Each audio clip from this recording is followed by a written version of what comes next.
life's been on Earth for 3.8 billion years.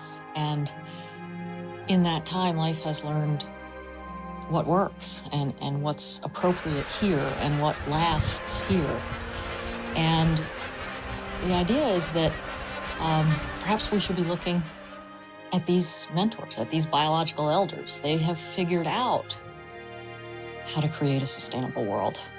So rather than inventing it from scratch, why don't we take our cues from them? These are earth-savvy adaptations. They're the consummate life.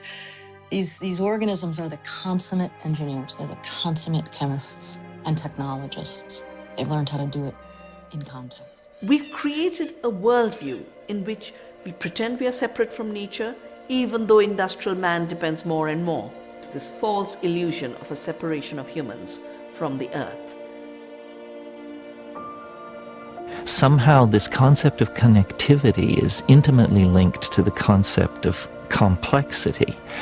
And so really what I'm saying is that the universe is getting its act together. It's connecting the dots.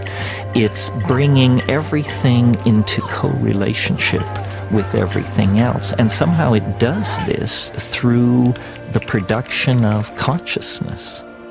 That nature is conscious.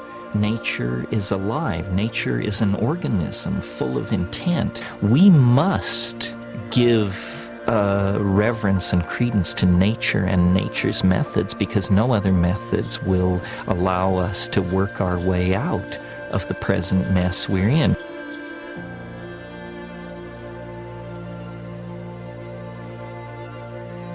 Everything that we make is made out of atoms. We are of nature. Anything that we make is of nature. And nature has to be a self-correcting system. It tries things out. If it's not good, it has to make amends that can repair whatever doesn't work and make it better. So it's like ultimately evolution is playing out, right? And so if we don't get our act together, if we don't clean the water, if we don't know what we need to do, then we won't succeed. And evolution ultimately doesn't care. I think we're a good experiment because we're self-aware. So we're like this self-directed evolution that can maybe foresee problems before it tries things out, ultimately. But you know, it's up to us. It's up to every single one of us and how we use these tools. Nature is deep, ordered, dynamical, and caring for the project of being. And so should we be. And the order that we seek is the natural order of our bodies and our minds in interface with the world. Everything is connected.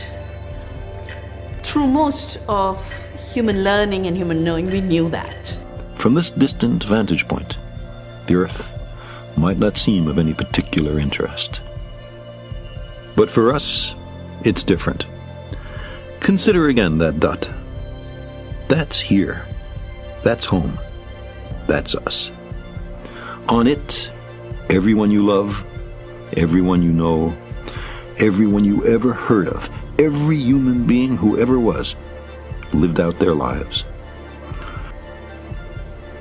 The Earth is a very small stage in a vast cosmic arena.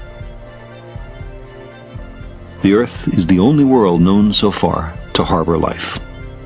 There is nowhere else, at least in the near future, to which our species could migrate.